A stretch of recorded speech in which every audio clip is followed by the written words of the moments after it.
ये मेरी पहचान है और ये पारुल यूनिवर्सिटी की पहचान है।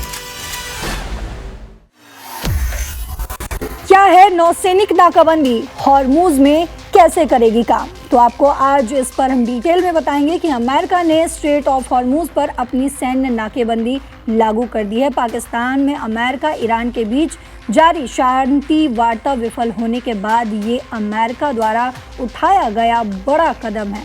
ऐसे में अब सवाल ये है कि आखिर नौसैनिक नाकेबंदी क्या होती है और ये स्ट्रेट ऑफ हॉर्मूज में कैसे काम कर रहा है, तो जानते हैं आप पूरी डिटेल। दरअसल नौसैनिक नाकेबंदी अंतर्राष्ट्रीय कानून के तहत एक ऐसी सैन्य कार्रवाई है जिसका उपयोग किसी देश के समुद्री रास्तों को पूरी तरह सील कर उसकी अर्थव्यवस्था और सैन्य क्षमता को कमज़ोर करने के लिए किया जाता है। वहीं वर्तमान में अमेरिका द्वारा ईरान के खिलाफ स्ट्रेट ऑफ हॉर्मूज में की गई नौसैनिक नाकेबंदी का उद्देश्य सिर्फ जहाज़ों को रोकने तक सीमित नहीं है, जी हाँ, बल्कि ये ईरान के सबसे बड़े राजस्व स्रोत तेल निर्यात पर सीधा प्रहार माना जा रहा है। दुनिया के पूरे तेल व्यापार का लगभग 5वां हिस्सा स्ट्रेट ऑफ हॉर्मूज से ही गुजरता है और यही वजह है कि मिडिल ईस्ट में जब युद्ध शुरू हुआ तो वैश्विक तेल बाजार में हाहाकार मच गया। चूंकि ईरान हॉर्मूज पर अपना नियंत्रण रखता है, ऐसे में इस जलमार्ग से जाने वाले जहाज़ों से अवैध वसूली भी वो कर रहा है। ईरान का कहना है कि वो हॉर्मूज से जाने वाले जहाज़ों से वसूली हमेशा के लिए करेगा, जिसका अमेरिका विरोध लगातार कर रहा है। वहीं ईरान की तरफ से की जा रही अवैध वसूली को रोकने और हॉर्मूज को फिर से पहले की तरह खोलने के लिए अमेरिका द्वारा वहां नाकेबंदी शुरू कर दी गई है। अमेरिका का कहना है कि कहीं और से आने या जाने वाले जहाज़ों को स्ट्रेट ऑफ हॉर्मूज से होकर गुजरने वाले जहाज़ों को जाने की अनुमति दी जाएगी, लेकिन उन जहाज़ों के लिए सुरक्षित मार्ग नहीं उपलब्ध कराया जाएगा जो ईरान को अवैध टोल दे रहे हैं।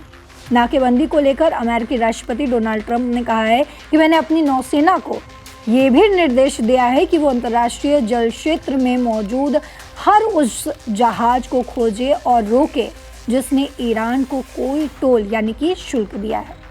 जो कोई भी गैर कानूनी टोल देगा उसे खुले समुद्र में सुरक्षित रास्ता नहीं मिलेगा। वो आगे कहते हैं कि अमेरिका उन बारूदी सुरंगों को भी नष्ट करना शुरू कर देगा जिसे ईरान ने स्ट्रेट ऑफ हॉर्मूज में बिछाया है और साथ ही ये भी चेतावनी दी है कि कोई भी ईरानी जो हम पर या शांतिपूर्ण जहाज़ों पर गोली चलाएगा उसे पूरी तरह से तबाह कर दिया जाएगा। नाकेबंदी का मतलब सभी देशों, चाहे वे दुश्मन हो या दोस्त, उनके जहाज़ों और या फिर विमान को किसी दुश्मन देश के कब्जे वाले या उसके नियंत्रण वाले खास बंदरगाहों, हवाई अड्डों या तटीय इलाकों में आने या जाने से रोकना होता है। नाकेबंदी वाले इलाके में बिना इजाज़त के आने या जाने वाले किसी भी जहाज को रोका जा सकता है, उसका रास्ता भी बदला जा सकता है या फिर उसे कब्जे में भी लिया जा सकता है। हालांकि आपको बता दें कि मानवीय सहायता वाली जहाज़ों जिसमें भोजन, चिकित्सा सामग्री और अन्य ज़रूरी सामान शामिल है, उनके गुजरने की इजाज़त दी जाती है, लेकिन उनकी जांच भी की जाती है, ऐसे नहीं जाने दिया जाता। अमेरिकी राष्ट्रपति ट्रंप ने फॉक्स न्यूज़ को बताया है कि नाटो ने हॉर्मूज को सुरक्षित करने की पेशकश की है। बहुत जल्द इसका इस्तेमाल आज़ादी से किया जा सकता है। ट्रंप ने कहा है कि अमेरिका माइनर स्वीपर यानी कि बारूदी सुरंग हटाने वाले जहाज भेजेगा और नाटो का सदस्य यूके भी ऐसा ही करेगा। बीबीसी की अगर रिपोर्ट की बात करें तो बता दें आपको, नाकेबंदी से समुद्री कानून का उल्लंघन हो सकता है। स्ट्रेट को बंद करके ट्रंप ईरानी सरकार के लिए रेवेन्यू का एक बड़ा सोर्स काट सकते हैं।